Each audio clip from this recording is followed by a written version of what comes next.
right, it's Wednesday afternoon again, and this is Hawaii, the State of Clean Energy. I'm Ray Starling, and I'll be your host today for this hour-long program, or 45 minutes long program. And we've got a great program for you today. We're going to be talking about the the Maui Energy Conference that occurred a couple of weeks ago, and a lot of good things happened there. We're going to have Frank Durego, who's Program Director for Energy at the Maui Economic Development Board. And they were the ones that really pushed this conference, got it all together, and he's going to talk about how it went from his point of view. We've got Doug McLeod, who's going to be joining us by Skype from Maui. He's the Program Committee Chair for the Maui Energy Conference for this past year. And he's got some stories to tell about the conference as well. But before we do that, we've got our Negawatt Moment, which we do every other week here. And we've got Bob DeVeraturda from Hawaii Energy, who's going to give us the Negawatt Moment today. Take it away. All right. Well, I prefer Rob, but Bob I guess works too. But thank you, Ray. So for this week's Negawatt Moment, just so everybody knows, Hawaii Energy is the ratepayer-funded energy conservation and efficiency program for Hawaii, Lanai, Maui, Molokai, and right here in Oahu. So this is a little special because we don't, as a program, we don't really offer anything free, but this time we do have something free, and it's a energy saving kit for residents. So we have two types. One is free, the other one is low cost. So the free kit basically contains an Energy Star CFL and an LED, also a shower head, low flow shower head, as well as faucet aerators. And so that's about a $40 value. And then we also have another one, which is a low cost kit. This one is $10, includes two LEDs and an advanced power strip, and that's about a $60 value. So all in all, the free kit can save about $115 a year in energy costs, and the other, the low cost kit, can save about $60 a year in energy cost. So we're very excited about it, and the reason we offer these two is basically because in terms of water savings, the more water you save, the more energy you can save, since heating hot water accounts for about 35% or so of your overall energy bill. So that's why we have the shower head as well as the aerators. Aerators can save about 50% more than if you didn't have an aerator, and the shower head about 40% more if you didn't have a low flow shower head. And in terms of the lights, no secret, I mean, CFLs and LEDs are more energy efficient than your traditional incandescent bulbs. It's about 75% more energy efficient and can last about 10 times as long. So it's pretty easy to sign up. You just go to our website, hawaiienergy.com/kits, and then put your zip code in there, and you fill out your personal information. You'll get it in about 4 to 6 weeks. So we encourage everybody to do it. If you have any questions, by all means give us a call, 537-5577. Again, 537-5577. Cross-examination, right? Yes, Rob, can you tell us what it takes to be eligible to partake of this? Sure. So this is open to all the counties that we serve. So you just have to be an electric ratepayer. So essentially what that means is you have to have an electric bill in your name. So if you're in the counties of Hawaii, Maui counties, and as well as Honolulu counties, then you're eligible for it. So when you go in and sign up, you'll have to give information that we can check. Yeah, we can verify. But essentially, yeah, you just need your zip code, and on the back end we can go ahead and check that if you are a ratepayer or not. And then, yeah, fill out your personal information, and we can check it, and then we'll go ahead and send you that. So you wouldn't want, let's say, a child who's not the customer signing up for this. You'd have to have the actual name of the person. Right. Yeah. You have to be. Yeah. You'd have to be the account utility holder, and then that's how you can get it. Yeah.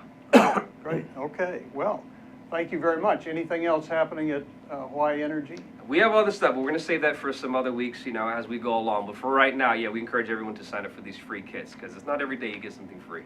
Okay. All right. Thank you very much, Thank Rob. you, Ray. Take care. Okay.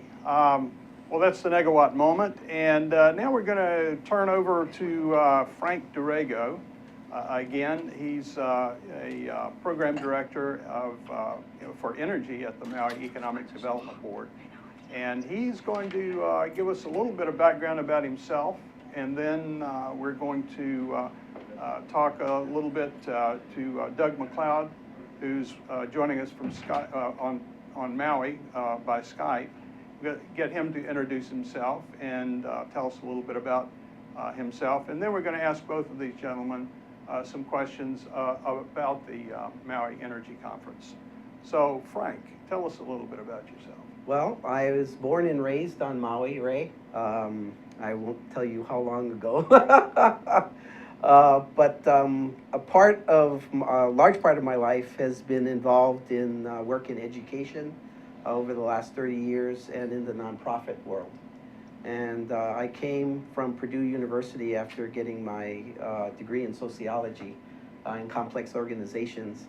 Came home to take care of parents who were aging, and ended up at MEDB. Interesting story about MEDB. They found me at a National Academies of Engineering meeting. I was in a program called Engineering Projects and Community Service at Purdue University, where I was the head TA and also a national coordinator for about a year. And Leslie Wilkins of MEDB found me at this conference because they said, there's somebody from Maui at this meeting you need to meet. So after a couple of years of cajoling, I finally decided to come home to Hawaii, and that's why I'm back at MEDB. So I've been very lucky to work with Maui Economic Development Board over the last 7 years. I've first started off in doing curriculum development in science, technology, engineering, and math, what's called service learning, which is culture-based. It's also based in hands-on activities for students, so they actually get involved in their education.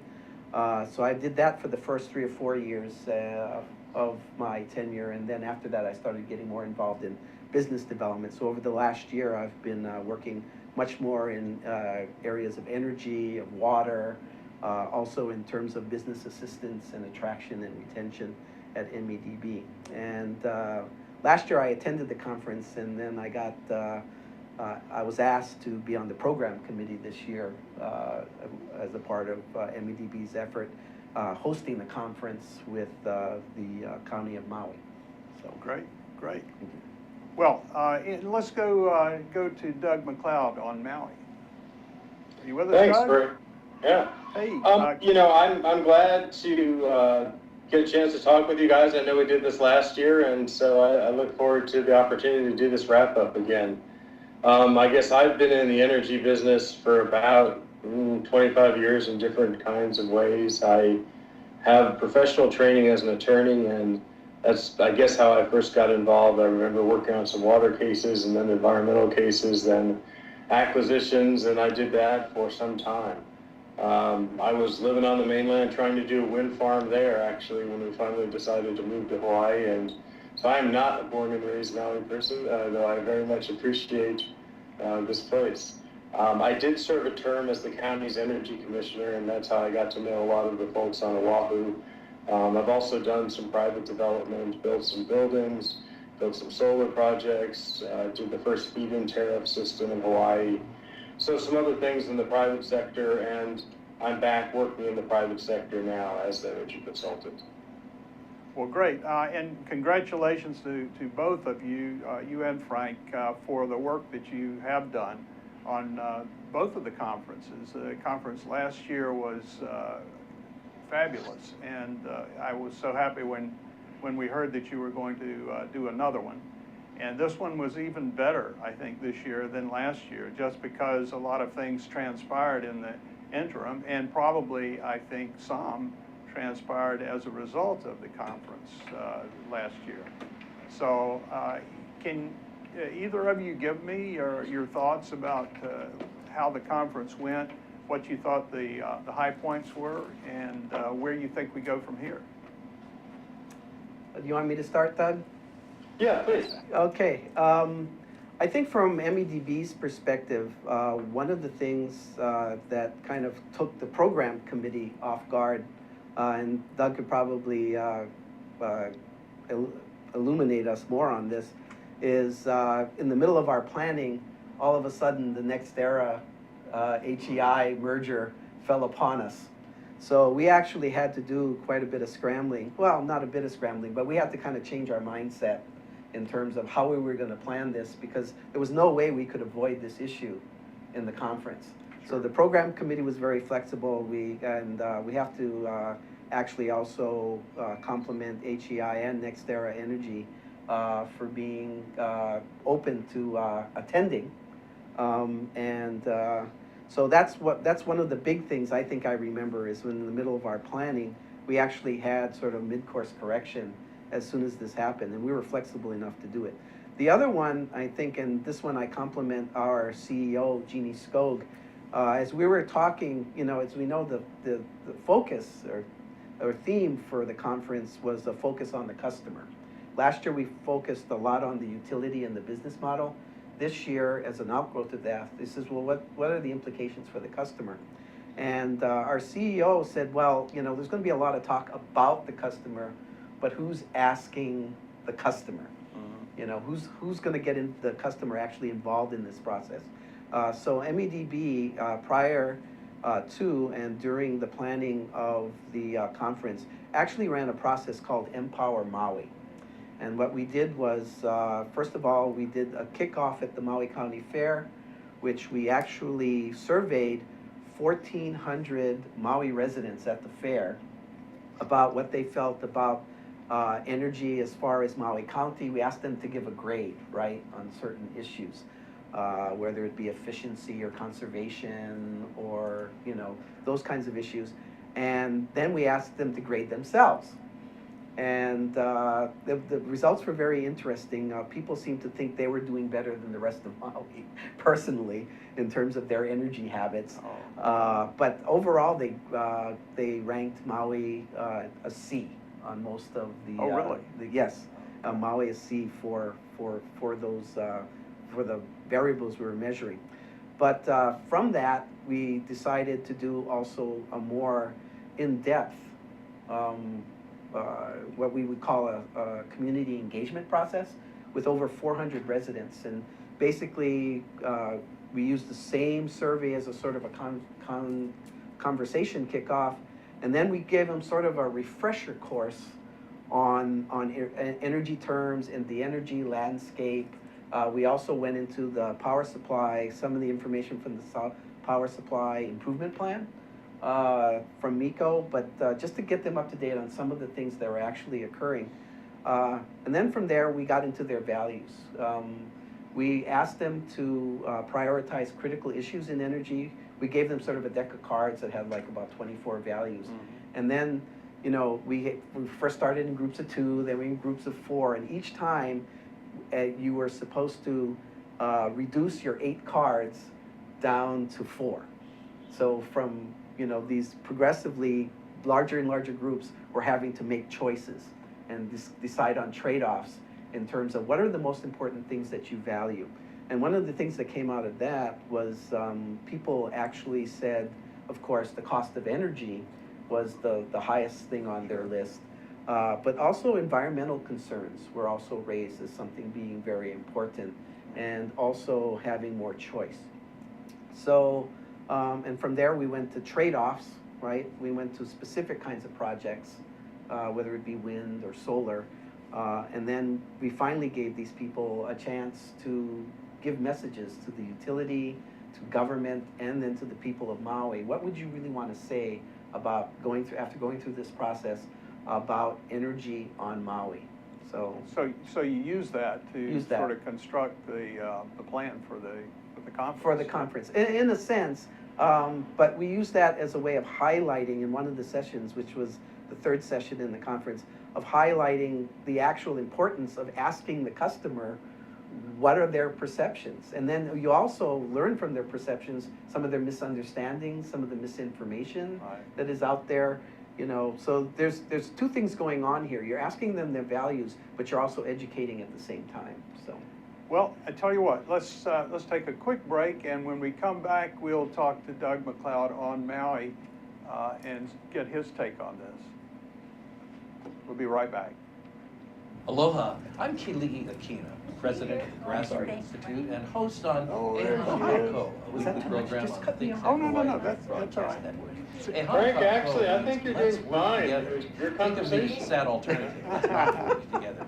Here in Hawaii, with all of our diversity and the richness of the people, it's important for us to come together around issues on the basis of what's right, what's good, what's going to serve the common good. And that's what we try to do at E Hana Kako. Every week, we interview movers and shakers, people in government, business, and other sectors of society to talk about how to create together a better government, economy, a better world here in Hawaii that can bless the rest of the world. I thank you for your attention to Think Tech Hawaii, and we look forward to seeing you every Monday, 2 to 3 p.m. on the Think Tech Hawaii Broadcast Network. We're E Hana Kako, and we wish you well. Aloha.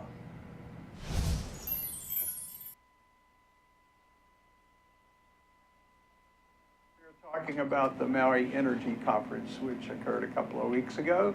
And we've got Frank DeRego, who is here with me in the studio, who's been talking about the conference. And we've also got Doug McLeod, who's talking to us from Maui by Skype. And he's going to give us his view of the conference and maybe some contrasts from last year's conference as well. So take it away, Doug. Tell us what you took away from this conference. Well, I guess, I was listening to Frank talk, and it reminds me of these surveys you hear on the mainland where, Frank was talking about everyone's energy use, but, they ask particularly male drivers, and 90% of male drivers will say they're above average drivers, and I think it's something similar, on energy use where, people are giving themselves the benefit of the doubt, so. We were really on our own track, that's right, focused on this Empower work, focused on following up from some of the themes from the first year, when, like Frank said, we just simply had to react to such this enormous event that happened right in front of us. And a true story, kind of funny, for the first year of the conference, we had actually approached Nextera about being a sponsor. And they said that, they didn't really see themselves as having a very high profile in Hawaii, so they didn't want to, be a sponsor and have this flashy presence. That's so right. After this deal was announced, we figured we could go back to them and, they wouldn't be able to take the position that they, didn't plan any high profile in the state. So anyway, we were grateful. Hawaiian Electric and Nextera, they both, when they go to these kinds of events, there's a certain amount of this where they kind of have targets on their shirts, and, they sit there and they do take, quite a bit of criticism from some of the panels. So I would again really look at it and say that, the way the utility has participated, the last 2 years have really been good faith all around. In other forums, there are certainly issues that people can have with the utility, but they've been pretty good about showing up, and they've been really participating actively. So it's been nice to see. And people ask, what's the point of having this conference? What are we really accomplishing? And I'm not sure we're going to have the same answer all the time, but one of the things that it really has done, I think, is it has created a forum for the environmental community to interact with the utility in a way where, we like to say in the program committee, you can sometimes talk about uncomfortable topics in a very comfortable forum. And that's, when we do it right, that's one of the things that really can be special about this energy conference. Well, great. Do you have any thoughts that we might have a conference again next year? Either of you? We probably should just stop now because, we don't be successful. Yeah, we're But go up on top. Yeah, That's exactly. not the direction we're going. I suspect that, we will end up doing something. We literally sent around an email to the people on the program committee in the last few days saying, if hypothetically we do this again, do you want to be involved? And, those are starting to trickle in. No one seems to be saying no yet. So my guess is that yes, we do it again, but it's actually really, I'm a little nervous about it because, like you said, we may have exceeded expectations with the second year, but I don't know how you're going to exceed expectations once the expectations get high. So I am concerned about what we could do next year that really is going to be valuable to people. So we're going to have a lot of work ahead of us. Can I make one more point about off of what Doug was saying? Sure. Actually, this has gotten a lot more attention on the mainland. We actually had increased attendance, and there were some people who actually were calling us. I think I can drop a name. I think Sun Edison called us and said, you know, we can't come this year, but we definitely want to come next year. Oh my God. So we went, okay. And you know, this was not just a local Maui conference. I think the statistics are 32% were from the island of Maui, of the participants. 42% were from other Hawaiian islands. 23% actually were from the mainland. And 3% were international, including Japan and Canada. So it shows you the diversity of the conference, the interest and the buzz it begins to create. We had a lot of remarks from people from the mainland. This is one of the most informative and the best conferences to network at that they've ever been to. Absolutely. Yeah, and I'll agree with that. We've been actually joined in the studio here with my co-host who was testifying at the legislature, Sharon Moriwaki. She is one of the co-chairs of the Hawaii Energy Policy Forum, which sponsors this Wednesday afternoon TV show. And so, Sharon, can you, do you have any questions? You were at the conference as well. I was, yes. You have any questions for these two gentlemen? Yes, I think both Ray and I were at the conference, and we were so excited. We were able to Skype Hunter into us, Hunter Levins. And so we thought that having YouTube here to tell us about the next steps, what you learned from the conference, would be very, very exciting for us, because we always look at bringing people together as well. And what we saw was the interaction and the networking that was there, the energy, the high energy level. I'm just wondering how you brought the world basically to Maui, and what were some of the kinds of outcomes that came for Maui in terms of how you move forward, and especially the customer-driven focus, because that was the conference. Before either of you answer that, we've got to take a quick break, and we'll be right back. Hi, I'm Donna Blanchard. I'm the host of Center Stage here on the Think Tech Digital series. The show is every Wednesday from 2 o'clock to 3 o'clock, and I want you to watch this show, because I think that when we talk with artists on the show about what they do, how they do it, and most importantly, why they do it, I believe that it resonates within each of us, and we find something inside of ourselves that brings us closer to all of humanity. That's what arts are there to do, and that's what I'm here to do on this show. That's Center Stage. It's on every Wednesday from 2 to 3 o'clock. I hope to see you there. Ted Ralston, folks, host of our show at Think Tech Hawaii called Where the Road Leads, where we talk about technology influencing the future of Hawaii. Technology, of course, is the art of solving problems.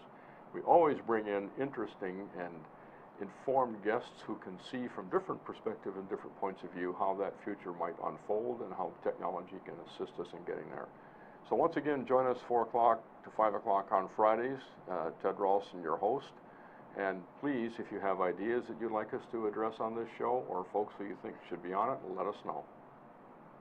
Inspired by an ancient culture, classical Chinese dance, vigorous physicality, timeless stories, 5,000 years of Chinese music and dance. Shen Yun presents authentic Chinese culture. Coming to Blaisdell Concert Hall, May 8th and 9th. Tickets at shenyun.com or call 808-792-3919. And we're back. It is Wednesday afternoon, and this is Hawaii, the State of Clean Energy. I'm Ray Starling.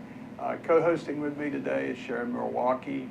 And we have two guests, one in the studio with us, Frank Durogo, and another, Doug McLeod, talking to us from Maui via Skype. And when we left, we were going to have you gentlemen discuss a little bit about your more thoughts on especially the customer impact of the conference. And I think, Doug, you were going to take a shot at that.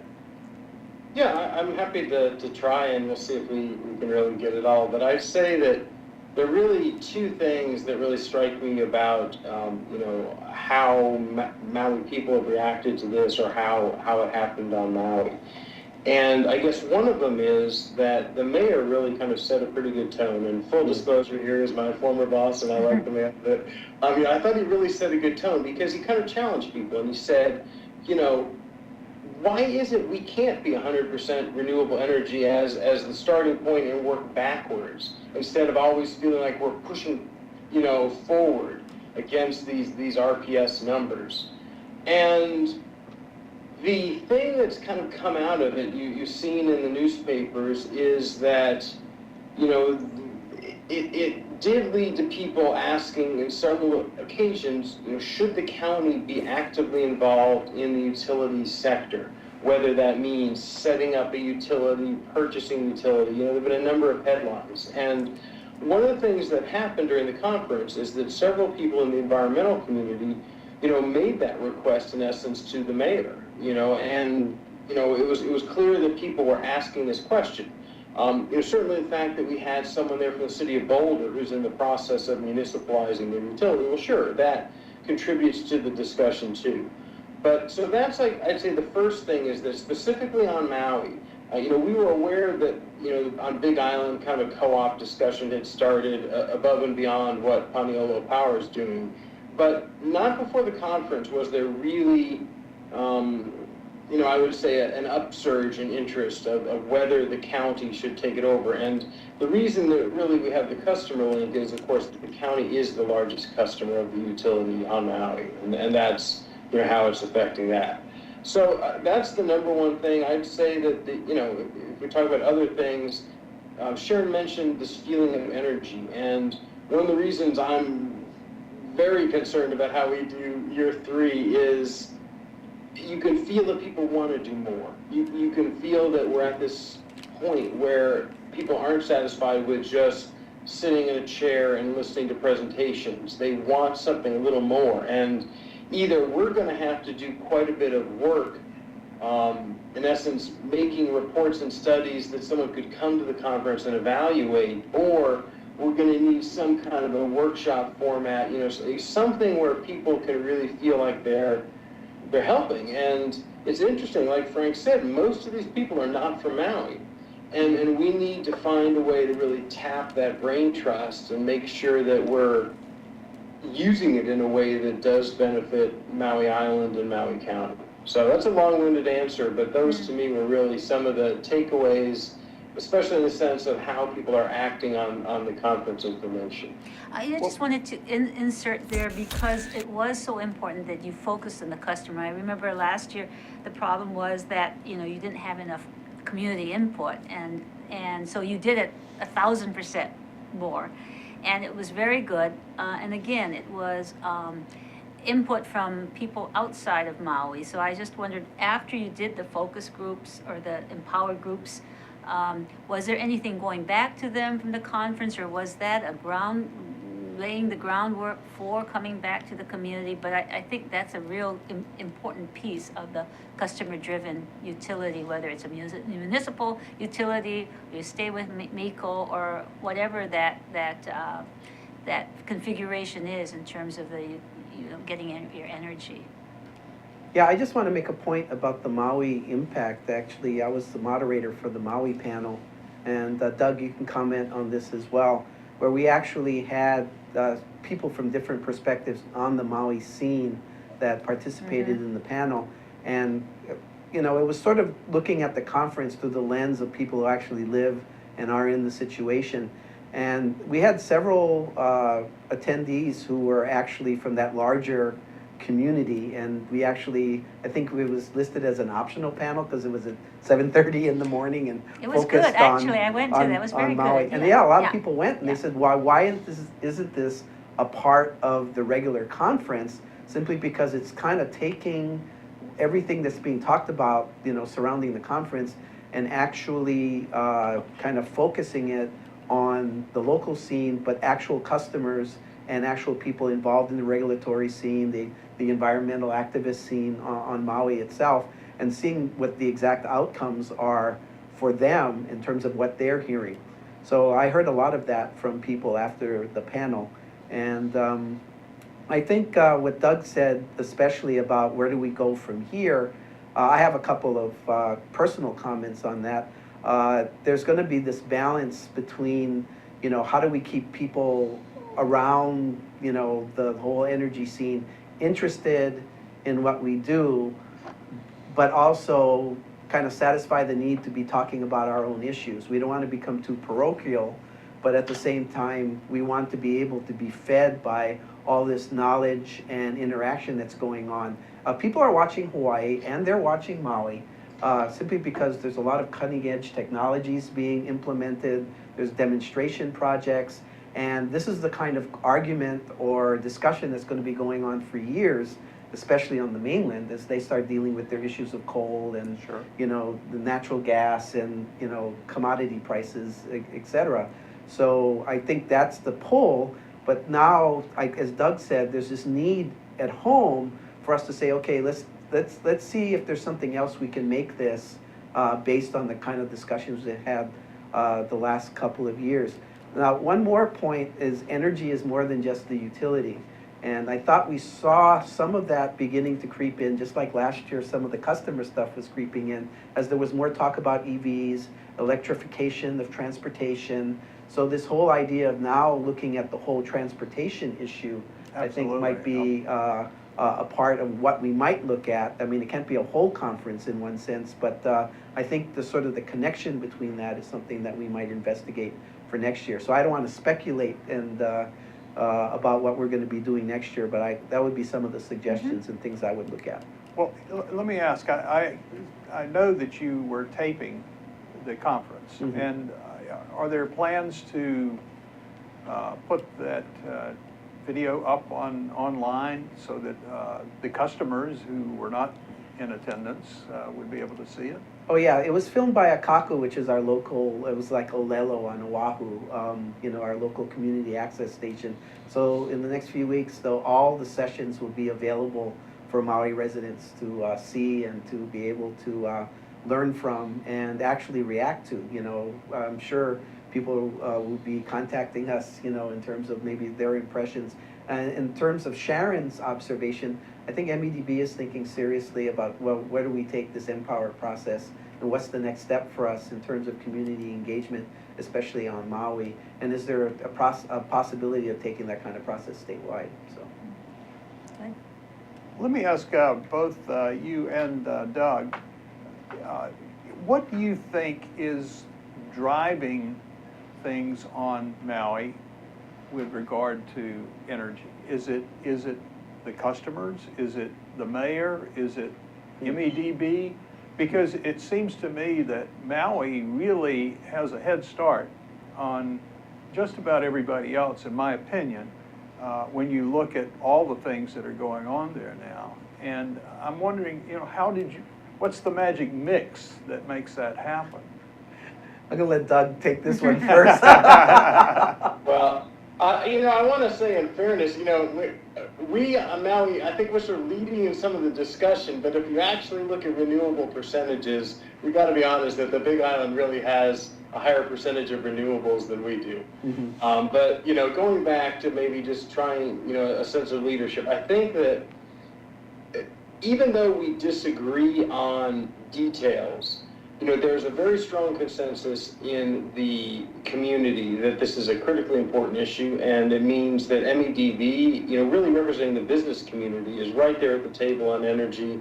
The mayor, again, people may disagree with him on particular issues, but he has been into renewable energy since it was alternative energy and before.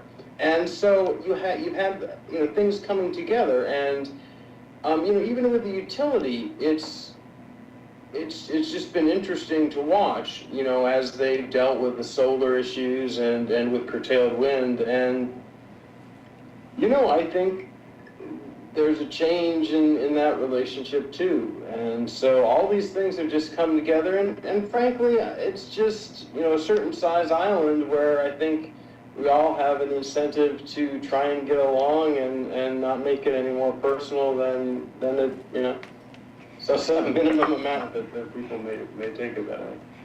It kind of detracting a little bit, but remember when you were one of the proponents of the undersea cable from Maui to Honolulu, and it's probably on the wayside now as you start looking at Maui being able to power itself.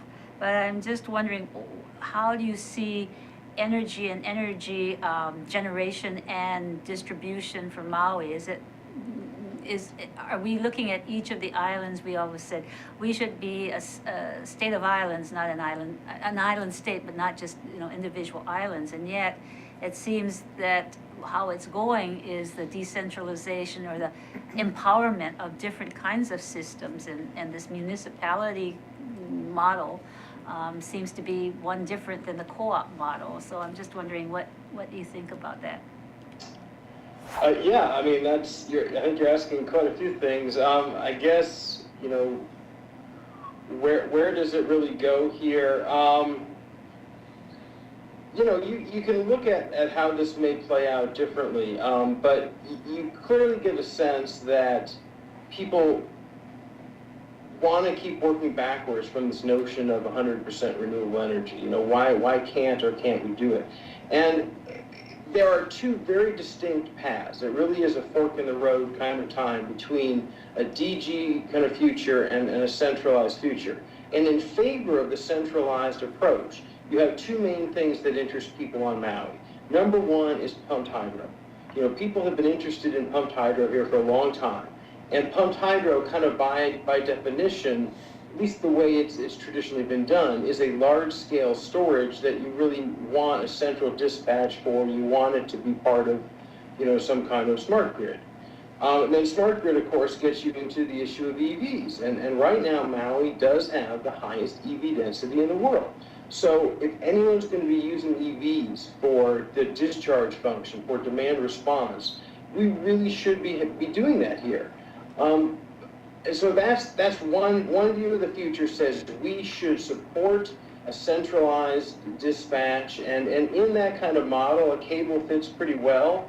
I'll tell you that, looking at it today, cables make a lot more sense when they're connecting areas that are either a similar population size or radically different weather conditions. And, a cable from Oahu to Maui is neither. I mean, we're not getting the radically different weather, and the difference in size between the two populations is so large that, it really makes it more difficult to make a cable work.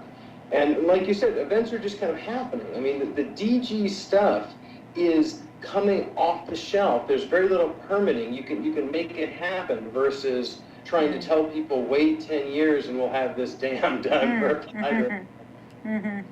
Long-winded answer. Well, I think transportation could be another show. We can talk about that because it's all going to come together.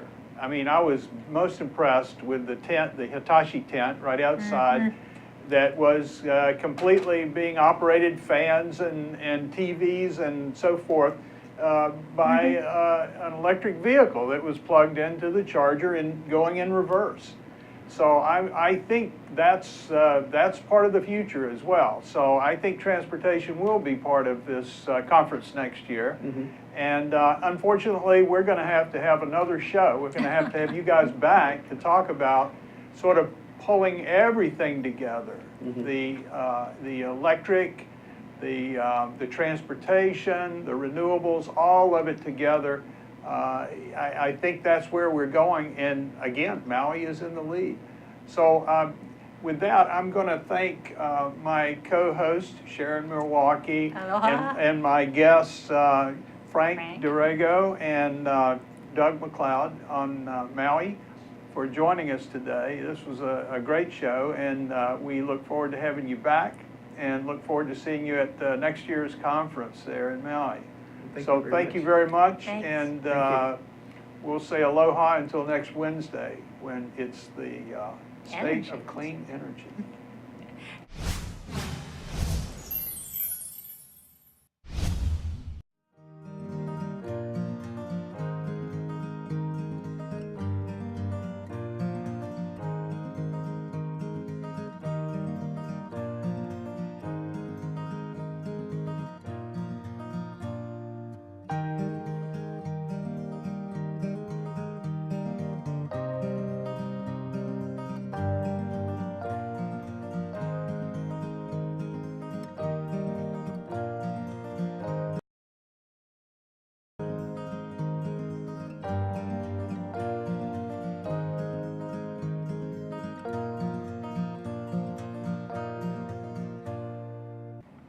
Here's the deal. I'm Jay Fidel. I'm the host of Hawaii, the State of Clean Energy, which is the Energy Policy Forum's program on Wednesday. That's how we call Wednesday Energy Wednesday. We call it Energy Wednesday every Wednesday. Are you surprised? Okay, and we try to get guys like Jim Alberts here from Hawaiian Electric who can tell us what's really going on in energy. We want to be informed. It's so important. It's the most important initiative in our state. Clean energy is major, okay? And that's why we cover it on this show. That's the deal. What do you think, Sharon? I think that's great. That's why we're here every Wednesday from 4 to 5, and we hope you all join us so we can hear people like Jim coming on our show and co-host Ray Starling from Hawaii Energy. Okay, Jim, you've been here today. You've seen this. You heard what she said. What do you think? I think it's a tremendous opportunity for people to come together and talk about the issues.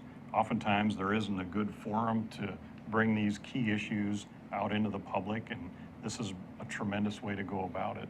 And the activity of this show is essential to keep talking about energy because, as you said, it's such an essential part of our lives that we need to pay attention to it and we need to think about the future. Okay, Ray, your turn.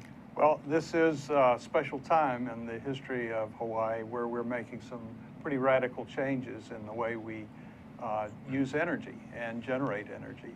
And this show is the one place you can count on coming to every Wednesday and hearing something about the latest issues that are on the table, being discussed, that will affect us all going forward. So come join us, and if you have some ideas you want to share with us about energy, give us a call and let us know. We'll put you up here and let you talk for an hour.